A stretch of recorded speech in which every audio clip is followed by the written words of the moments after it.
Tour Junkies.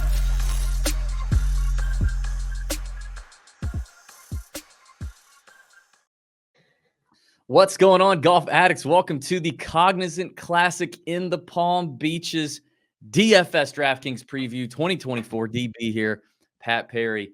You know, our boy Toby threw you in that Jake Knapp. I saw that. I noticed that. Jake Knapp combo there. You feeling good, bud, about the Jake Knapp situation? I mean, we victory lapped this already, but yeah, I'm not gonna make you go through another victory lap. I'm thrilled with it. Even though, I mean, the shirt is kind of got like a little bit of a NASCAR theme to it, a victory lap shirt. Man, look, I played a lot of them in DFS too. A ton of Knapp in DFS. As a matter of fact, I did double up my money last week on DFS DB, but it would have been a lot better without if Sam Stevens had made the cut. For some reason, I ended up with a lot of Sam Stevens, who just imploded on his last 3 holes, or his back 9, really, and missed the cut. But listen, DB, Knapp is the man. Yeah. And we knew this. We knew this maybe just a few weeks ago. Yeah. But you saw it. You saw the electricity that occurred on the driving range at the WM Phoenix Open. Yeah. And look, I'm just happy about it. Yeah, that was me. That was me. Happy. I was leaning over whilst talking to Jake.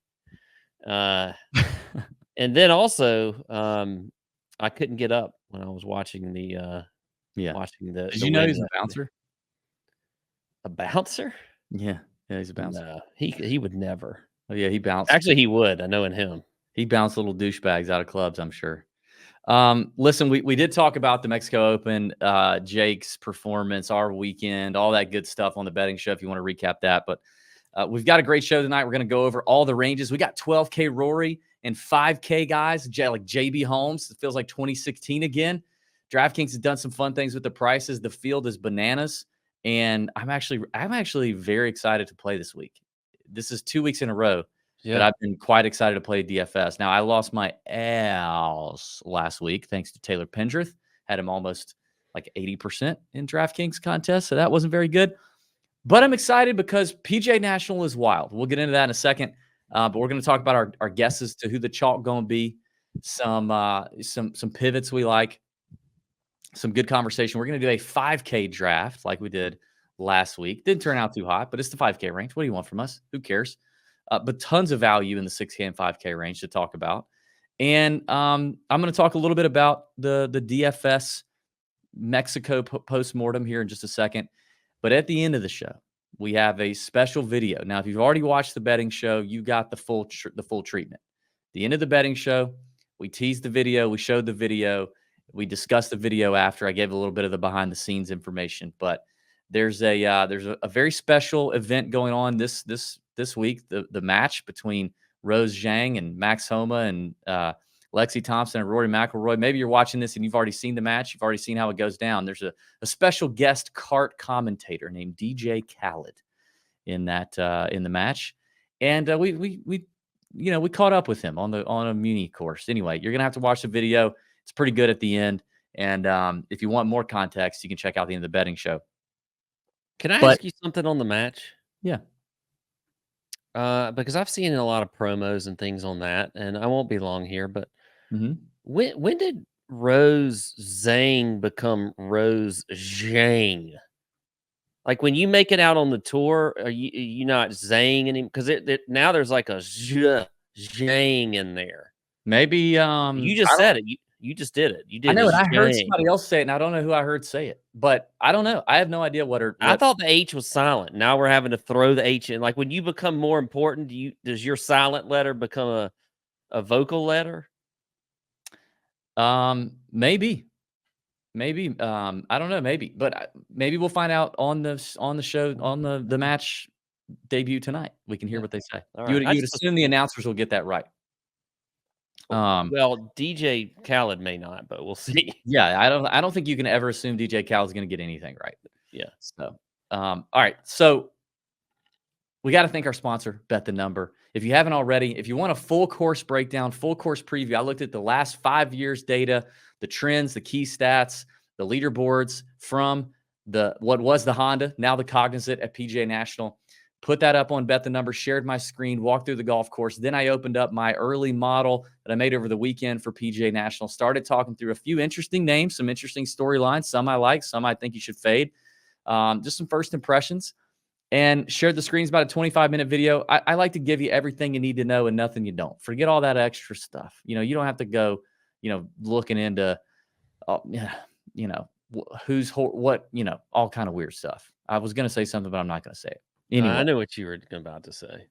Check it out. Bet the Number. Link in the description of the podcast and YouTube video. You scan the QR code if you're watching on YouTube. Bet the Number is where all of our stats, all of our data will come from on this show. Brand new site, and they're already crushing it. Just 2 months in to 2024. So let's get into it. I want to do a quick refresh though on the Mexico event, the post-mortem for Mexico, because this has been a theme. This has been a theme, and I'm going to talk about it again here in a second with Honda. The chalk, the chalk is not hitting people. It's not been hitting this year, 2024, except it's kind of like the chalk that does hit does pretty well. But then the rest of it, there's not a lot in the middle. The rest of it kind of sucks. You had 3 miss the cut. Knapp and Steven Jaeger were the only 2 that finished in the top 15 total point scorers. Boy, Finau, Højgaard, and Detry. I was a last-minute pivot to Detry. That also hurt me. That was Detry mental. That's a dad joke. All in the 10K definitely did not pay off their price and ownership, even Finau. So overall, it's kind of a bust. The 10K was trash, and the 6K and 5K ranges had plenty of good players that you could have paired with decent chalk, being Knapp, Jaeger, and really EVR, who was kind of borderline chalk. That's kind of how it ended up. The perfect lineup would have been Knapp, Valimaki, Jaeger, CT Pan, Bobby Mack.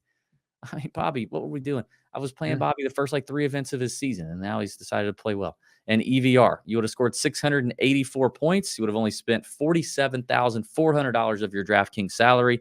Your total ownership would have added up about 63%.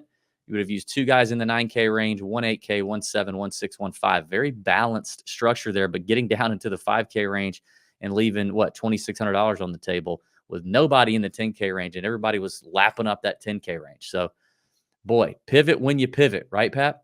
Oh, yeah. Yeah. A couple of, just one quick nugget. I went back and looked at, and I wrote up a lot more about the 2023 and 2022 Honda in the Discord channel under the research, or in the Discord under the research channel. But I'll drop just a couple of nuggets here for the people on the show, and I won't give everything away. But of the 10 highest owned players the last 2 years at the Honda, so total of 20 guys. In those 20 guys, okay, only 3 each year finished in the top 15 in DraftKings points scored. Only 3. Only 3 were probably worth rostering, and depending on how highly priced they were, they might not have even been worth rostering if they finished 12th or 13th in points scored. So out of 20 guys, 6 guys really kind of paid off. And in terms of a lot of lineup construction, boy, and I know it was different because we didn't have 6K or we didn't have 5K players the last 2 years, I'm pretty sure. There have only been 2 players in the top 10 highest owned both years, 1 each year, that were 7K or below. So there's been, a ton of chalk up top, 8K, 9K, 10K and above, and a lot of spread down at the bottom. But a lot of that expensive chalk wasn't paying off. And it's interesting when you think about that as we start to dive into, especially the 6K and 5K range. There are a ton of names in the 6K and 5K range. I think you're going to have good weeks this week. Yeah, I would agree. I think, we talk about long shot season, which we've had a lot of. This is pivot season in my mind. I mean, there are a lot of guys that, we just tend to see show up out of nowhere in this golf tournament. I mean, like Michael Thompson won this golf tournament, and then he popped up again a few years later. He just shows his head every once in a while. And there's Harrington won this tournament too. Yeah, 400 to 1. I mean, Matt Jones, when we both hit him, I mean, he wasn't necessarily like, I mean, that was a little bit of a gut play. And we said this on the betting show. I think this is a little bit of a gut play week. If there's a guy that if you watch a lot of golf, which we do, that you've seen, pop up a little bit, look good, hit some good shots, maybe if he doesn't check all your boxes, but you're feeling good about him, I think you play him this week. This is a week to do that. Yeah, we talked a lot about on the betting show how if you look at the leaderboards the last couple years, the last, the recent form incoming and the course history at Honda has not, it's not super predictive. There's plenty of guys with a bunch of bad form, bad records here. They might have a top 10 sprinkled in the middle somewhere, but like it is truly the most wildly high variance event on the PGA Tour. A lot of it is due to water being in play on 15 or so holes. A lot of it's off the tee and on approach. So it's like just because you take a deep breath that you got your tee ball dry doesn't mean you're not thinking about it on your approach shot. There are a ton of penalty shots out here. It's just a tough course. Then if you throw in windy conditions, which we might have some wind kicking up on Friday or Saturday, it just becomes an interesting spot. I mean, you gotta. Now, they did change number 10 to a par 5, so we might see scoring a little better. But, 10 to 12 under, 13 under is kind of standard if the wind blows at all or a little bit for a couple of days. That might go up. But, with the par 5 now 10th. But, yeah, got to be comfy on Bermuda. Anyway, talked about all that stuff on the course breakdown show. You can go check that out. Let's talk about the top tier here on DraftKings. Rory McIlroy opens at 12-2, a full, what is that, $1,500 more expensive than Cam Young. And now, Pat, I did say that there's plenty of guys in that 5 and 6K range. You can easily build a lineup. The pricing is soft. You can easily build a lineup with Rory McIlroy that you can feel good about, or that you don't feel good about. Because honestly, like you just said, it's gut play season. Not feeling good about your lineup is probably the best strategy. So, Yeah. are you going to play Rory? You are the Rory homer on this show. Are you playing Rory? I will play some Rory. Yes. Okay. I don't think he's going to be that chalky for a typical highest price player in the field. I just don't. I think you're going to see a lot of people in this 5K range is really especially with some of the quality down there, is really going to allow you to play a good amount of Rory if you want to. But I do think there's some other guys in here, especially in that 9K range, that are going to get more chalk. That's really going to push it down a little bit for Rory. So yes, I am going to play him. As a matter of fact, him and only one other guy are my two favorite plays over 10K. It will be interesting to see where Rory comes in. Obviously, he's not going to come in as heavy as he would be if he were showing any sort of, decent form on tour so far. I mean, he did win in Dubai, but outside of that, Pebble and Genesis were pretty ugly for Rory all around. He is a past champion here, but hasn't really come back very often. Doesn't really seem to, I don't know. I'm probably out. I don't care about playing Rory here. I actually don't love the 10K range hardly at all. I mean, Henley and Tom Kim would be my two favorites. I would imagine you might be in the same boat, or at least one of those guys is going to be your favorite. Tom Kim might be the guy I like the most here. I think he'll be less popular than Russell Henley in this spot, but I'm also perfectly fine starting lineups at Eric Cole. I love Eric Cole at 9,900. Just continues to check all the boxes. He's number 2 in my model, and I kind of took bet the numbers model and added some things to it, changed some weightings around. But I love Cole here again as he continues to play well, as this was the site of his playoff loss to Chris Kirk.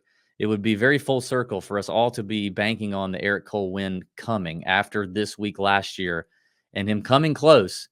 But finally getting it done this week would make a lot of sense to me. So I'm kind of fine fading the rest of that 10K range. So who are the two you like up there? Yeah, well, I mean, I like Rory. I do like Henley. I think he's going to be a little bit more chalky than Tom Kim. And so for that reason, I'll probably pivot down to Tom Kim. I think that's where I'm going to go here.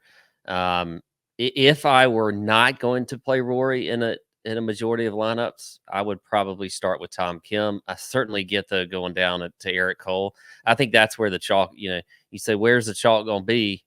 It's going to be right there on Eric Cole. Yeah, it is. I would say he is probably going to be the chalkiest player over 9K. He might be the chalkiest player in the field. Well, I mean, that's what I mean in the field. Yeah. Okay, so here's what I think I've decided. Because this is a week where the chalk never hits, and it's even the trend so far in 2024, the chalk's not hitting. There does look to be a little wind, variance incoming. But, despite this being a week known for that, like I said, the last 2 years, there have been a few players that you needed in your lineups and did hit. So I'm going to plant my flag in the ground and say I am not having more than 3 chalky players in my player pool, but I'm probably going to be pretty firm, at least on 2 of them, and I might already be there on 3 plays that I'll say tonight. But Eric Cole is one of them. Like unless he's 25, 30%, at that point, it might be worth the fade. But if he's 20, I'm still playing. I'm going to plant my flag on Eric Cole this week. That will be chalk that I will take on. Okay. I agree. I think I will take that chalk on too. I am curious as to what the other chalk is going to be in this whole range here at 9K. Like, I think it's going to be Ben on. I think you're right. I think Ben on. I'm curious on JT Poston. I feel like it's going to be chalky, but then I don't know. Like, I have to say, like, I have a little recency bias on JT Poston and the miscut at the WM. Yeah, I remember, yeah. but I don't really recall the top 10 the week after, which I don't. Did he just sneak in the top 10 there? Like, I don't even remember that. I just remember the miscut. Yeah, and I don't love the way he's getting it done. And it is a little bit JT Poston-esque, though. He just does it with short game magic. But I think that's a little bit of the reason why he's not played this place well, because there's just so little room for error with your irons. And it's one thing to miss a green and have to get up and down from 28 yards. It's another thing to miss a green and be taking a drop, and that's what I worry about with Postman a little bit. So I think I'm probably going to avoid Postman. I'm probably I think Ben on, I think Cole. The third name that I said that I'm kind of waffling on, I might be there, I might not, but he's number 1 in my model, and it is Keith Mitchell at 9K. He's the second, or he's really the third guy. Cole, I'm definitely planting a flag on, and I'm playing. There's another one in the 8K range I'll talk about. The Mitchell is at third. That again, if he's not 25, 30%, I might just play him anyway. I love where his game is at right now, and obviously he loves this place. But I do think he could be popular. He's going to be popular. Yeah, I think he'll definitely be popular. I do like Keith Mitchell though. He's number 1 in the model. I actually made a model for this one. I have you made your own? I've played around some here and there with BTN. I have liked to kind of stick to the BTN model a little bit just as we get used to it. But Keith Mitchell is number 1. Now, despite that, I do think something's wrong with my model. I haven't quite figured it out yet, but something's wrong here.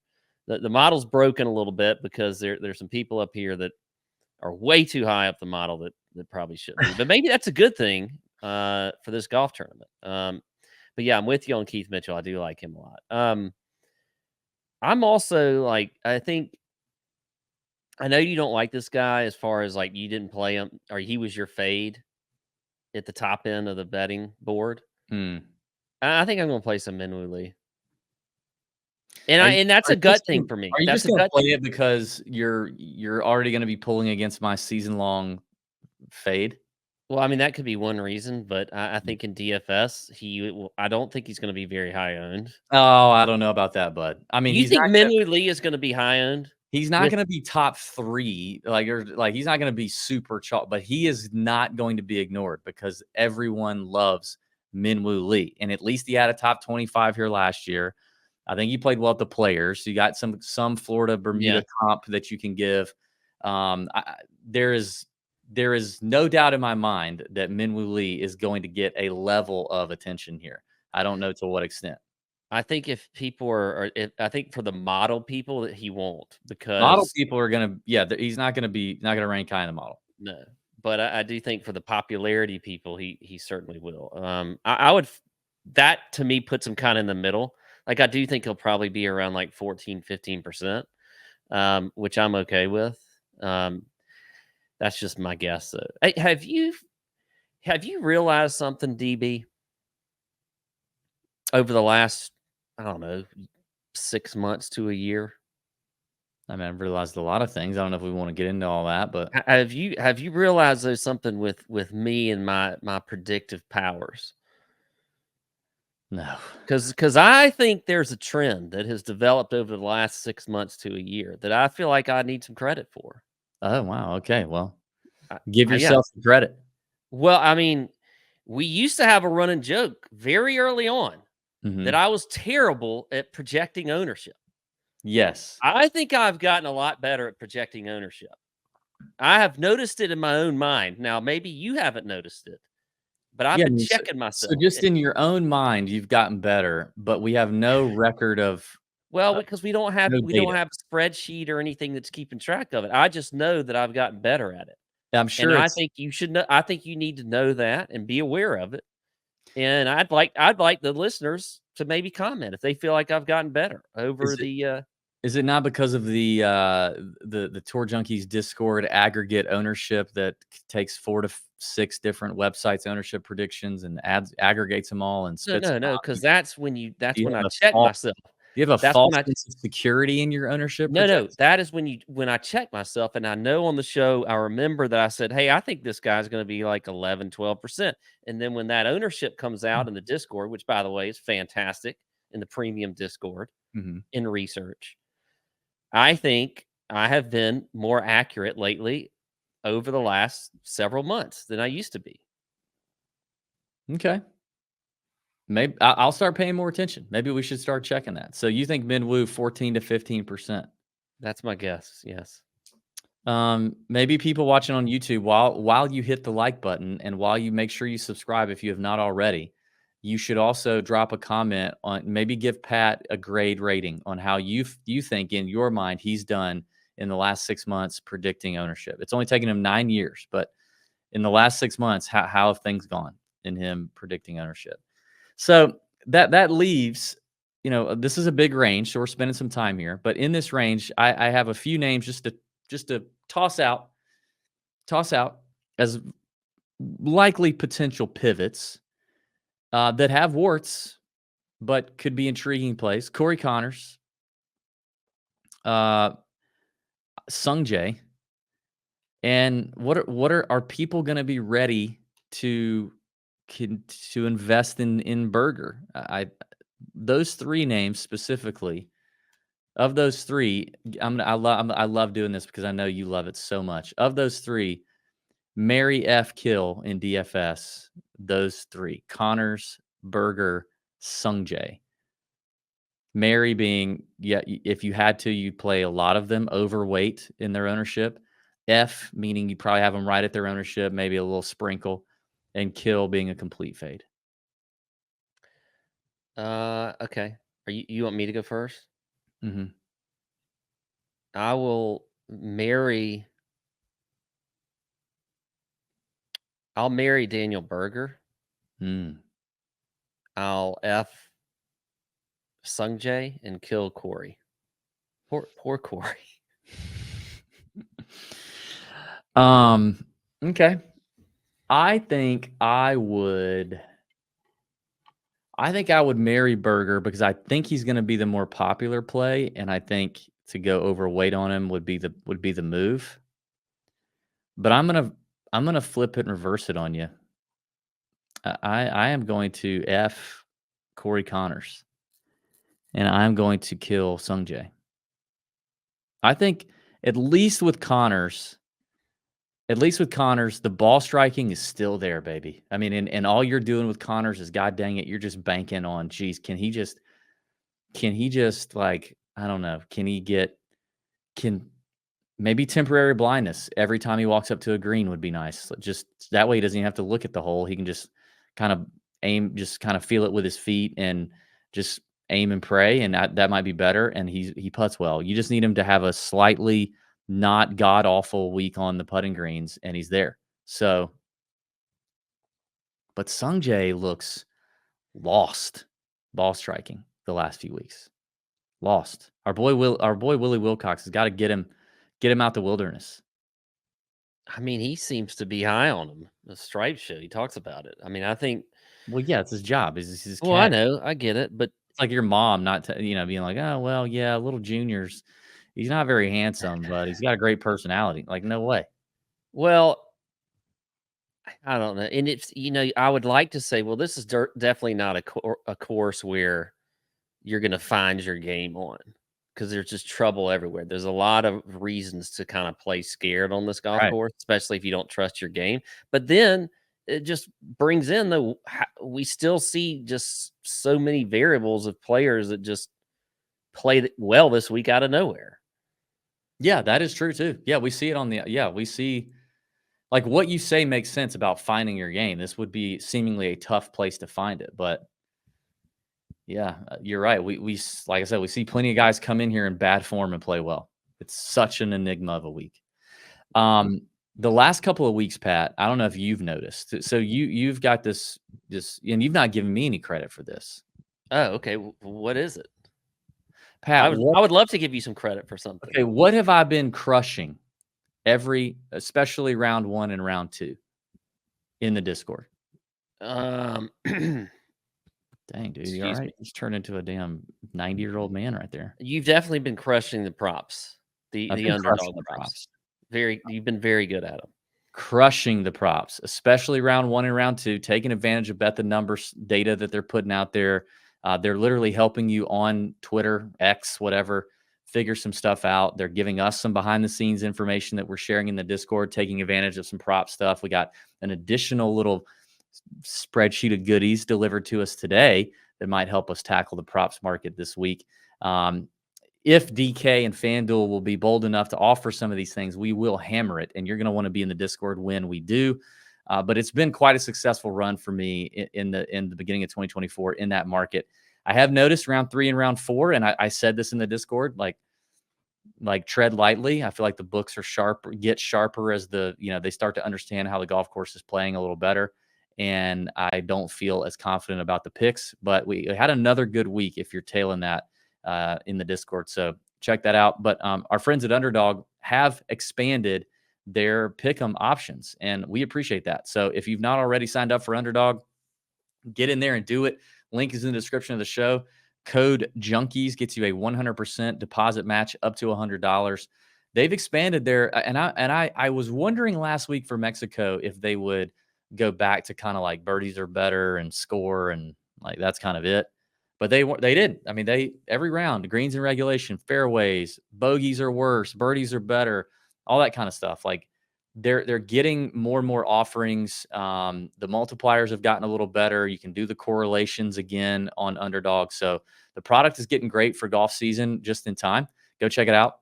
Link in the description. And also check out the Discord. Also link in the description, because we are having a great time and we are crushing it. The community is thriving over there in the Discord.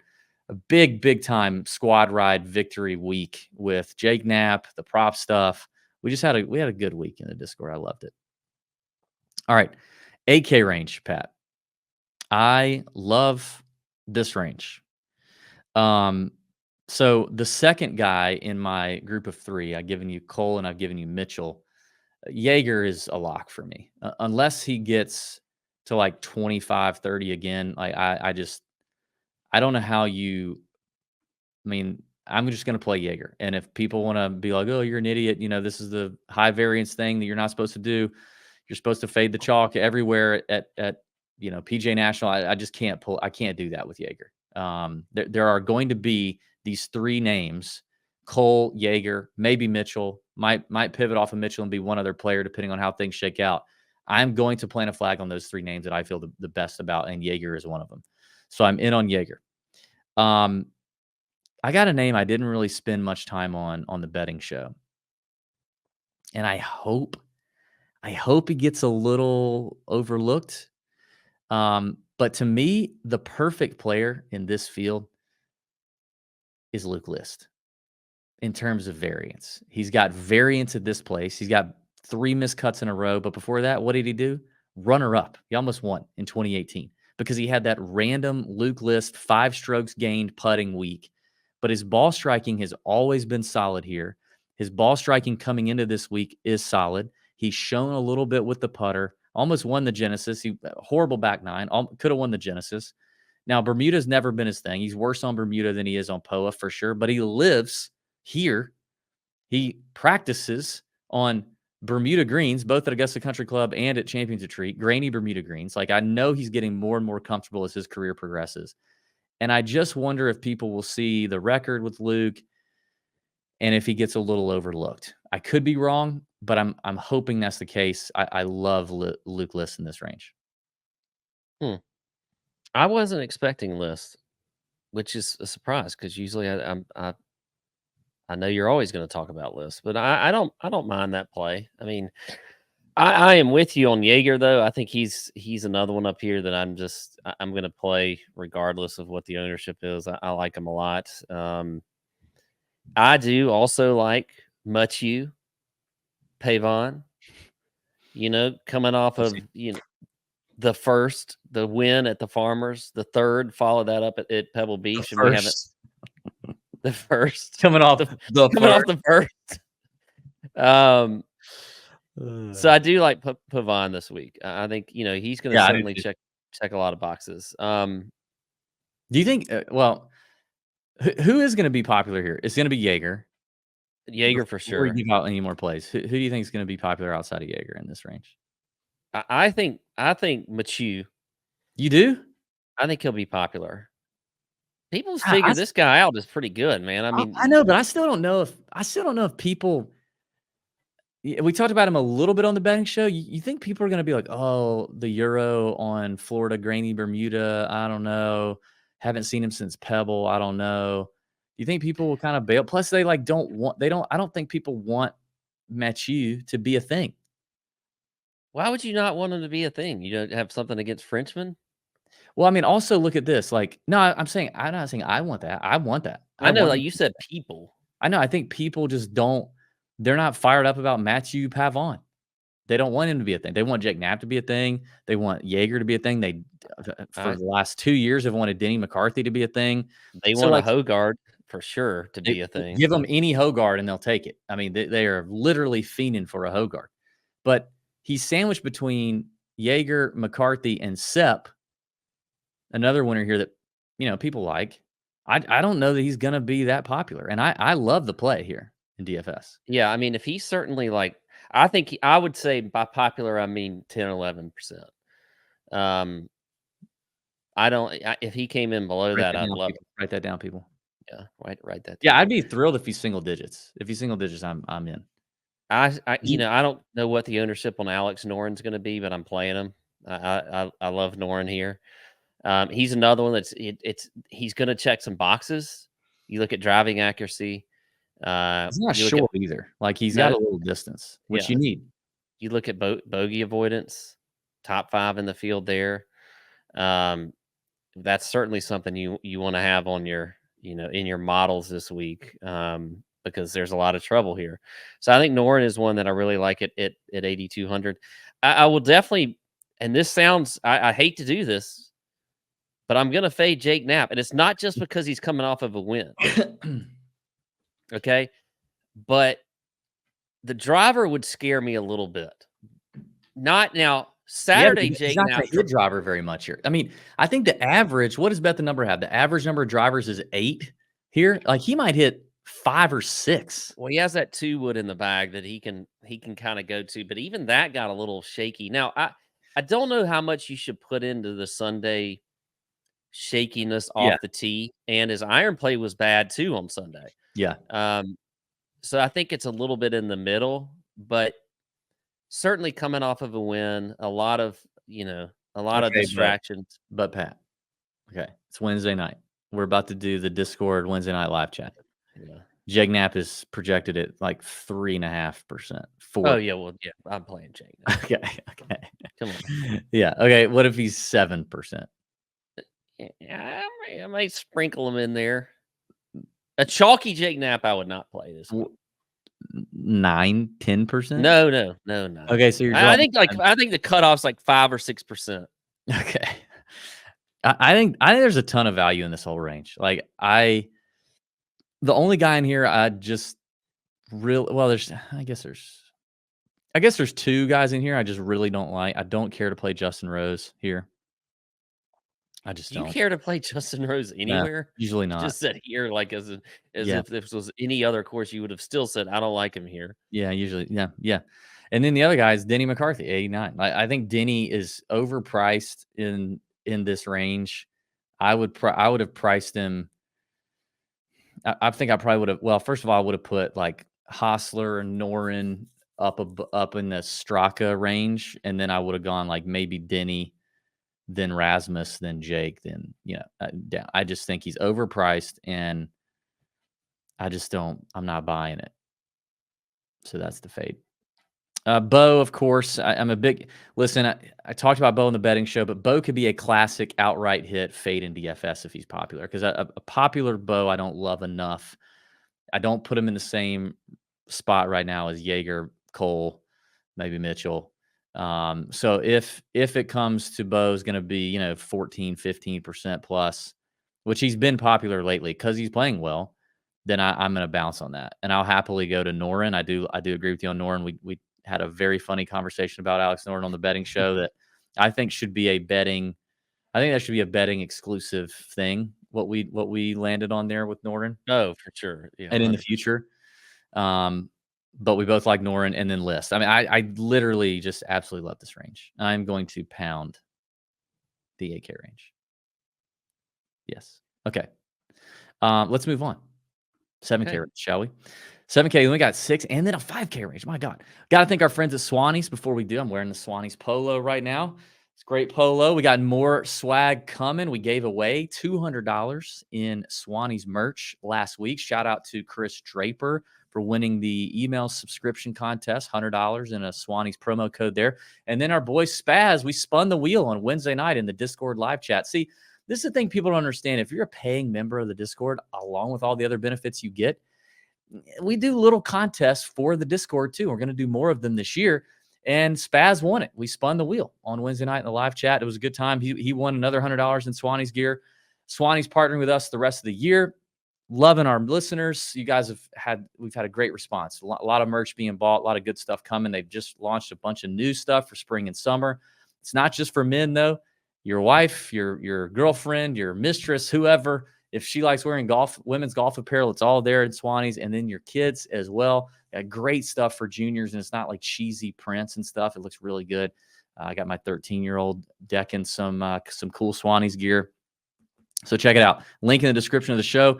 TJ25 is the code for 25% off your entire order. You can use it over and over again. That is a big discount. It's bigger than what you get on their website. If you sign up for their email or whatever, 25% off. Hit it. All right, 7K range. I don't love the 7K range, Pat. There are a handful of names in here, but I'm not super there are more names in the 6K range I'm interested in, honestly. I mean, there are some box checkers in here, and I will say that the chief among them in my model at number 6 in the model is Adam Svensson, coming off a T10 at the Genesis. 9th place finish here in 2022. Obviously a really good iron player from the key mid-iron distances and ranges. We talked about it on the betting show, how we won the RSM, windy Bermuda, difficult conditions that year. So I do like Svensson. I do have him written down as possible chalk, although I don't know now really beyond the 8K range. I think things are just going to be very spread thin. There may only be 1 or 2 or 3 guys between all the rest of this field that actually end up being too chalky to avoid or too chalky to play. But Svensson may be one of them because he's just going to check so many boxes. But I do like him. We'll see how it goes. Christian Bezadenhout, Seabez is 10th in my model. He's at 7,600. I do like Seabez a good amount. I will have some Seabez. He's had some 3 consecutive top 30 finishes, T25 here in 2022. So, I mean, the irons have just been dialed. The putter's been great. Seabass seems primed to me to have a great week. I'm going to stop there and let us go further down the list here. I'll let you chime in with who you like here. Well, I'm with you on Svensson. He is definitely one of my favorite plays up here, and I think he'll be relatively chalky for the 7K range. Seabass, you said? No, Svensson. Oh, Svensson. Okay. Yeah, I think he'll Yeah. have a little bit of chalk to him, but he is third in the BTN model too, so obviously he's popping there. He seems he's so frustrating to me, but God, I he do is. like him coming off the top 10. Yeah, the Genesis has the top 10 here, so I think Svensson has certainly got potential to be a good play. I find it odd that we don't seem to look at Brendan Todd this week. Now I know he hasn't played great this year, but he's got a top 25 at the WM, T31 at the Genesis. It just feels like this is a great fit for him. He's very accurate off the tee, doesn't make a whole lot of mistakes at all. He's a boring player, but he's a good putter, good around the greens. Definitely doesn't have a ton of ball speed, doesn't hit it a mile. But I think Brendan Todd is if you get a lower owned Todd, who I think it'll be low owned, is a pretty good solid. Like, I feel like if I'm clicking Brendan Todd in my lineups this week at 7,600, I don't feel like there's going to be a whole lot of concern. Now watch him miss the cut, but that he's going to be waffling around the cut number. I just like a little more distance here. I mean, if you look at the leaderboards, there's plenty of distance up here. There is. And I think it comes into play, especially on the second shot. It's just swing speed, right? It's being able to hit higher lofted irons into really firm greens with a lot of freaking trouble. So it's less about off the tee because everybody's kind of hitting it into the same areas, I think. I mean, we see the average driving distance go way down. And so if B. Todd can hit the driver the same places that Jake Knapp's going to hit his dang, 5 wood, fine. But from the same spot, Knapp's going to be hitting a 7 iron and Todd's going to be hitting a 4 iron or a 5 iron. You know what I mean? So I think that's what I don't love about Todd. Is just that part really for the second shot stuff. You know who it kind of makes me, and I literally don't even have this guy written down, but I wanted to play him last week, and I dug into his DP World Tour stats. Olesen Thorbjorn is not super long, but he's kind of average distance, and he's pretty dang accurate. Now, last week in Mexico, his irons were fantastic. And you hit a lot of mid and long irons in Mexico, which you're going to hit here. His scrambling was fantastic. He's a good scrambler. He was good on the DP World Tour. That's part of his game. That's in his DNA. He lost almost 4 shots off the tee. And I would be willing to bet, if I went back and looked, the reason he did is because he just didn't hit it miles like you have to do at Vedanta. But here, if you're just average distance, I'm fine with that. But he hit it good. He scrambled well. This could be an interesting bounce back spot for Thorbjorn, who just finished 46. He's 7,700. He's not going to pop in any models because obviously he hasn't played a lot of PGA Tour events. Enough information. I literally just that just happened in my brain as you were talking about Brendan Todd. I was looking at Olesen right there above him. Yeah. Okay. I talked about Adam Schenk on the betting show at 7,200. You had a hot, Pat's old man XM radio hot tip of the week that you heard about Adam Schenk. So that got me all jazzed up because I was already starting to dip my toe in. I think I might be back and ready to go for Adam Schenk. Good. By the way, so let's look at them. Who is? I mean, Schenk feels very similar to Brendan Todd. Schenk hits it much further than Brendan Todd. Yeah, but they seem just very similar to me. And I'm not I guess I'm not as big as on the distance thing. Do you know what Schenk's average ball speed is in his last 24 rounds? I don't know. You're going to nut yourself. Well, I mean, you've done that enough with Jake Knapp. Yeah, I've done that. 179 mile an hour ball speed. His last 24. Now rounds. that Do is you know what certainly. Brendan Todd's is? No, it's got to be like 150. 161, which is way down there. So I guess for me, I just am not putting white and good putters. I don't know. Like I guess I'm just not. I feel like what you're saying, if I were listening to you, what you're saying, I mean, like if I'm listening as like as a listener of the show, is that you're only looking at people who can hit it far, and I would disagree with that. That is not what I've said. You do this to me. You did this on Twitter. No. You've kind of been leaning that way over the weekend. You hear something, and it might be the first thing. If I hear it, somebody else is hearing it. I'm telling you. And then you hear it, and you ignore everything else. You don't think about anything else that was said. None of the other times. You hear the one thing. I simply said, I like a little bit of distance. I said, in fact, I said specifically, I just want you to be average in distance. And then I said, it's not necessarily because of off the tee. It's because of the iron play. I get swing that. Speed off the tee would, in theory, translate to swing speed with irons, which would translate to shorter irons into, greens from the same yardage. Or that some people can be better with their long irons than they are anyway. So it doesn't necessarily matter. So I guess what I'm saying is if I'm looking at Shink versus Brendan Todd, I personally would feel more confident in Brendan Todd. Do we need a Shink Todd bet? I could do a Shink Todd bet. Yeah. God, you know what? I haven't updated the wheel from the wheel is all written up in season long penalties. So I don't want to put that on the line, but we need to get back to our regular penalties on the wheel. Maybe we'll figure that out. We'll do a Shink bet or a Shink Todd bet.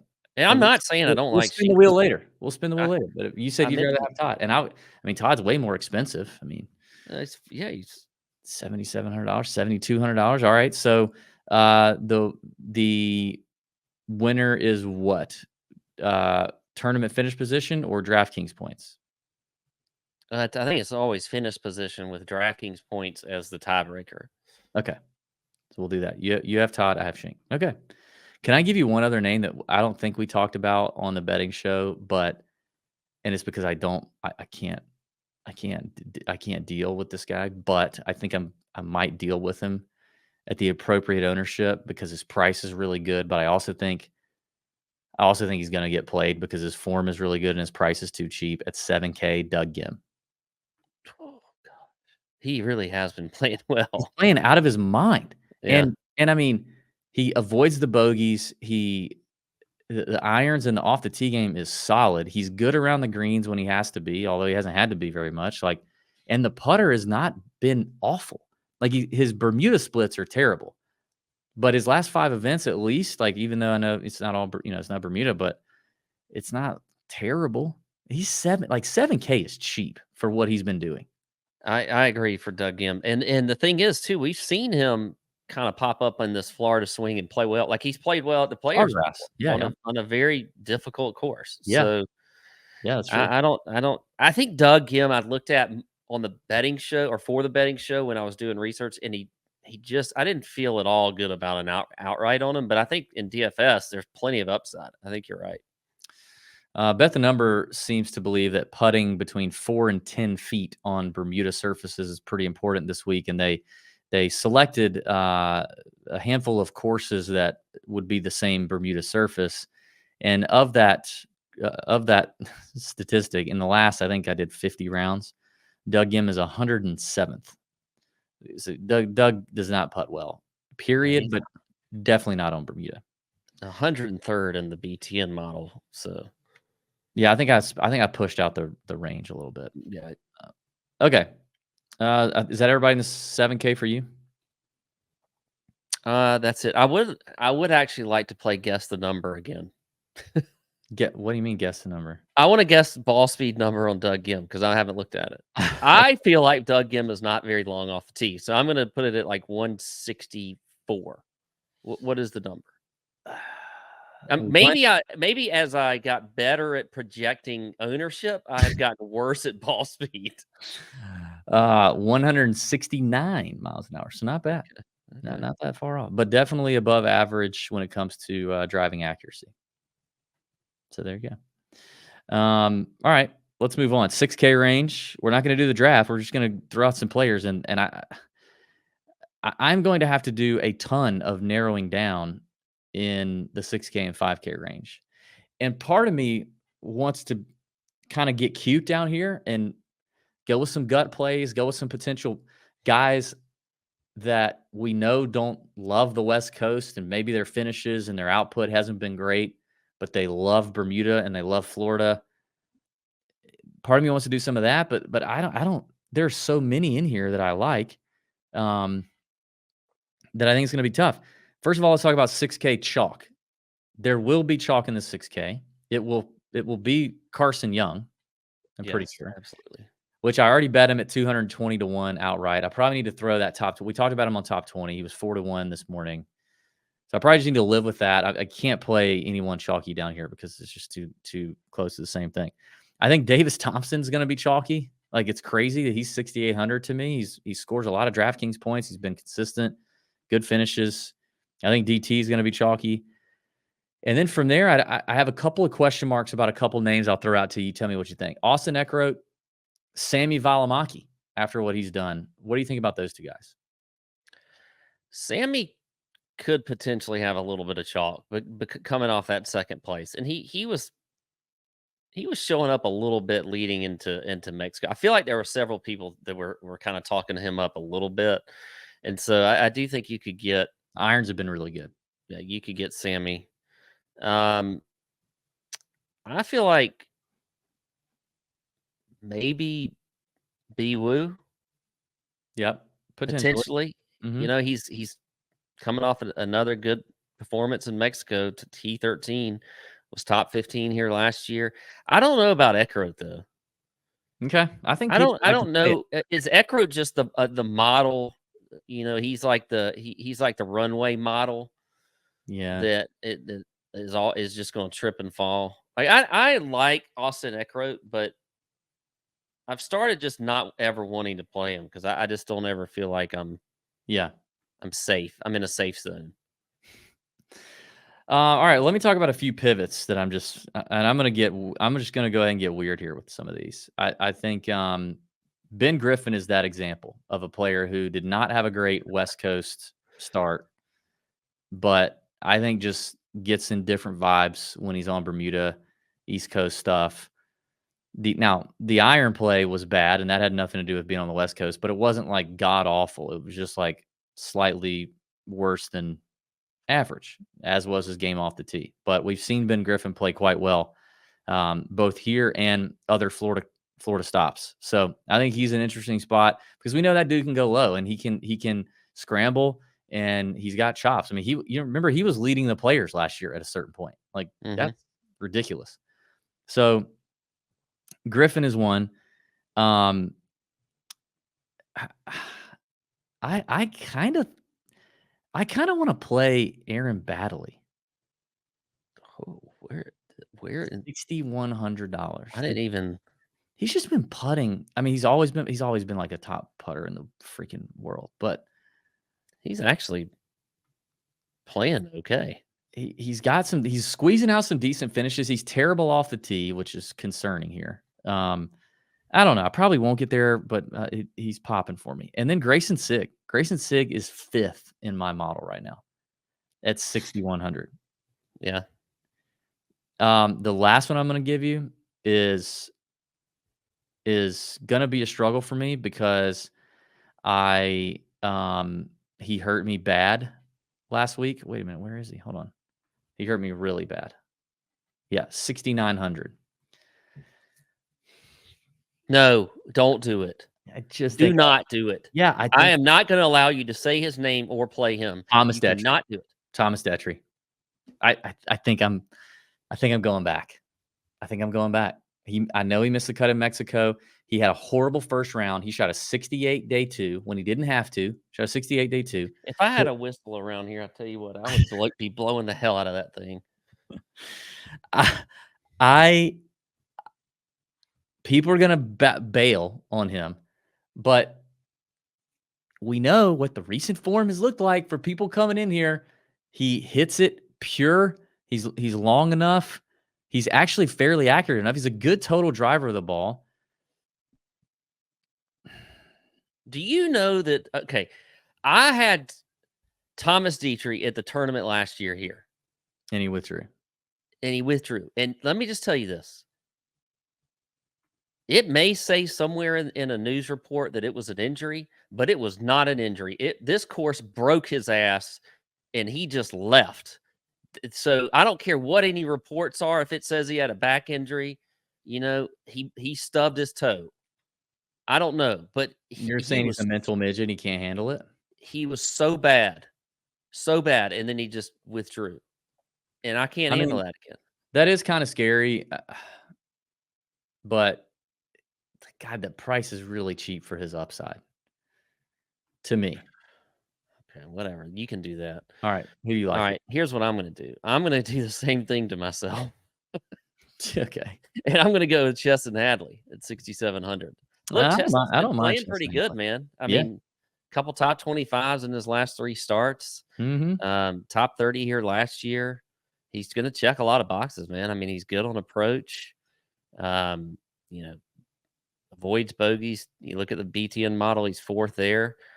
6 in par 3 scoring, very accurate off the tee. Probably doesn't have a lot of ball speed, maybe more so than I think. Let's do it. Let's do it. What do you think it is? Last 24 rounds, basically. 20. He does have that kind of tall, lanky body that should allow for some speed, but I'll say 168. Let's do this. What do you think the tour average is? For ball speed? I would say in the 170 range. Tour average is 172. And Chesson Hadley is 172. Okay. He's actually horribly inaccurate. He is currently in his last 24 rounds, he is hitting 53.9% of his fairways against tour average 60%. Well, in the BTN model, he is 26th in the field in driving accuracy. So I'm just saying that to me, that's fairly high up in the field. I wonder what that is. That is fairly. I wonder what I don't remember what the timeline was on that. It might have been zoomed out there. I'll have to. I don't mind Hadley. Yeah. Anybody else? I think that's it for me. There's a lot of names in here. I just threw out some weird ones, but there's more. We'll talk about them a lot in the Discord for sure. 5K range. Let's do the draft, and then we got that video wrapping it up at the end. So let's get it started. I think if whoever's going to pick first, I think we're both going to pick Andrew Novak at 5,900. Yes, and I mean that is going to be a tough one because he's playing really well. He's playing really well because he's hitting his irons so good, which is what you need to do here.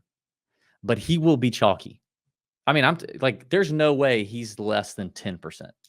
I think he's going to be chalky. I agree. And a 10% $5,900 Andrew Novak at PGA National should be a textbook fade.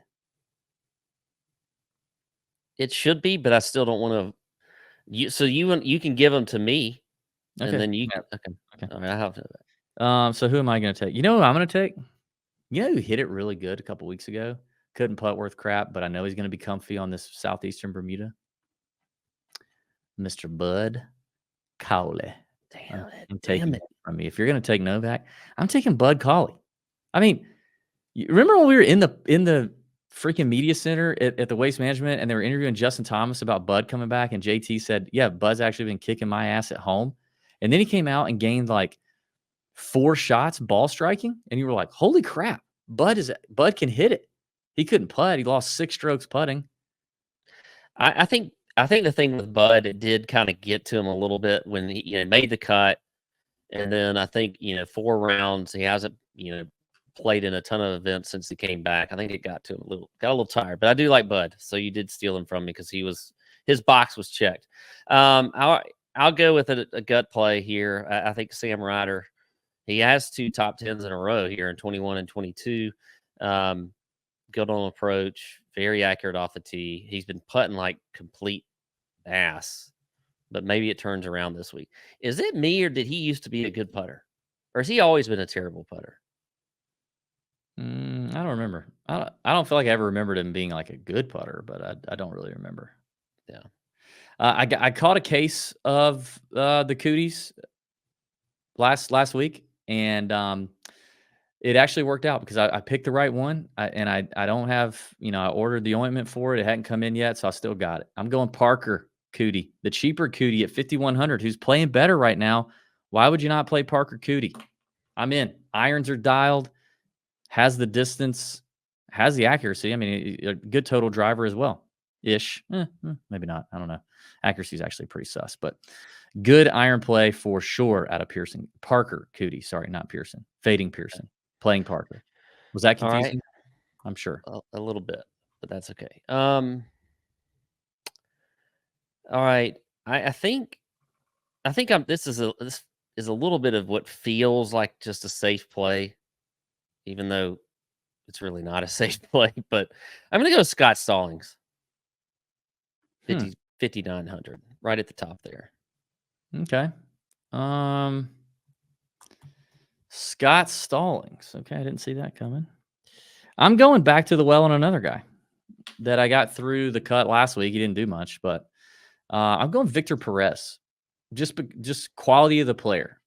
High quality player. Talked about him last week. Ryder Cup player. He's actually had some decent Florida finishes. T9 at the Players in 2021. Gained strokes putting on that Bermuda. Gained strokes putting in his only start at the Valspar, T45 there. Gained 4 strokes putting at the Arnold Palmer. Finished T68 because he could not chip. I think he might have had the yips. He lost 7 strokes chipping. That's tough to do. And yeah, he's only played here. He's never played here. So I don't know. He's actually, I guess, seemingly comfy on Florida, Bermuda, and he's a good player. We know that about him. Really good player. So I'm going Victor Perez. That is the 5K draft. Parker Cootie, Bud Cauley, Victor Perez, Sam Ryder, Andrew Novak, and Scott Stallings. There we go. All right, I'm going to tee this up. We're going to end on this. DJ Khaled doing the cart, commentating at the match. I'm a known DJ Khaled hater. However, we talked a little bit about some of that on the betting show. You got the full kind of behind the scenes discussion on the betting show. And we just thought we'd replay it because, I put a lot of work into this and we think it's worth it. So enjoy this as we dip out of here, and may your screens be green for the Cognizant Classic in the Palm Beaches. See ya. Out. Life is like golf. It ain't easy, but it's beautiful. It's beautiful.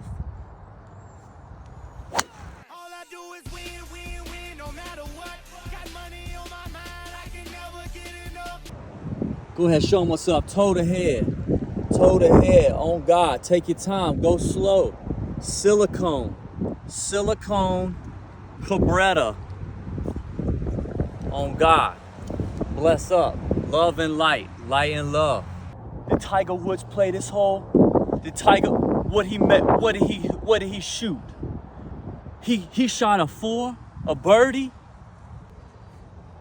Look what God did. Bring out the putter! Bring out the putter! Major key alert. Beautiful is who we will be when we shine light in our darkest crevices. Look what God did! Look what he did!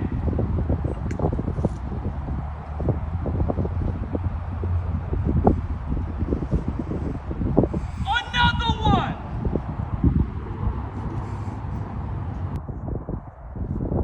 I call this wedge bless up. It's good. It's good to talk to your clubs. It's good to talk to your love. It's good to talk to your clubs. Let's see what I do here. See what I do. You gotta think about the blessing before the blessing, or the blessing don't know to be a blessing. See what I do. Go in the hole. It's beautiful. Wow. Wow.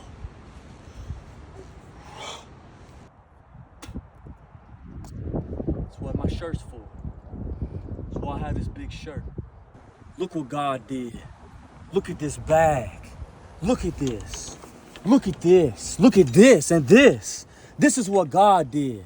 Now, you gotta keep things on you when you're playing golf.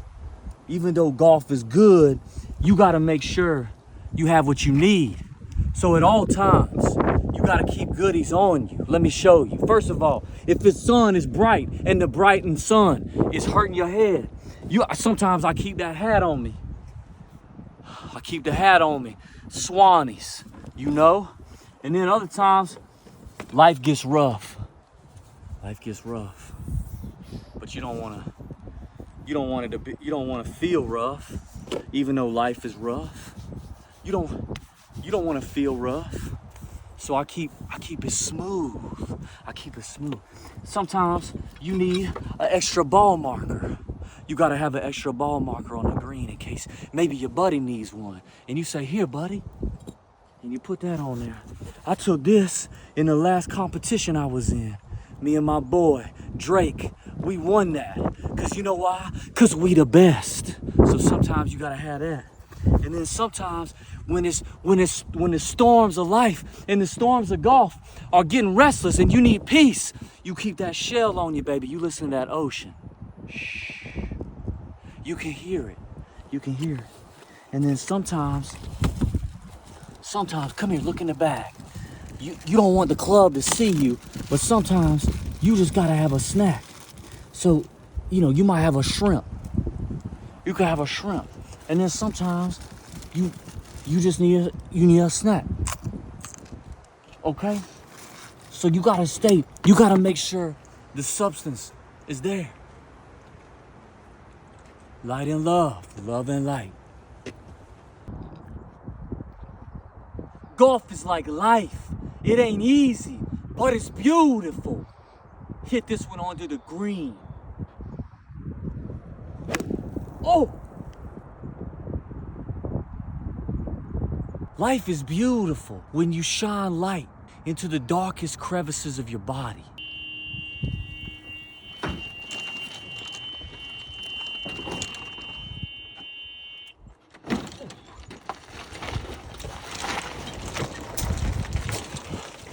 Life is Roblox. Don't let nobody stop you, cause we ain't stopping.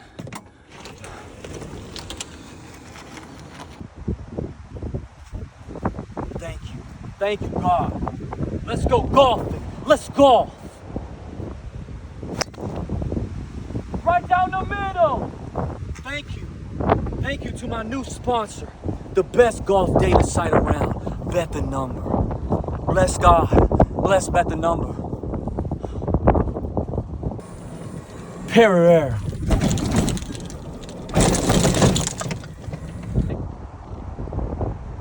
Got a birdie putt to tie Tiger Woods. I got you, Tiger. I got you.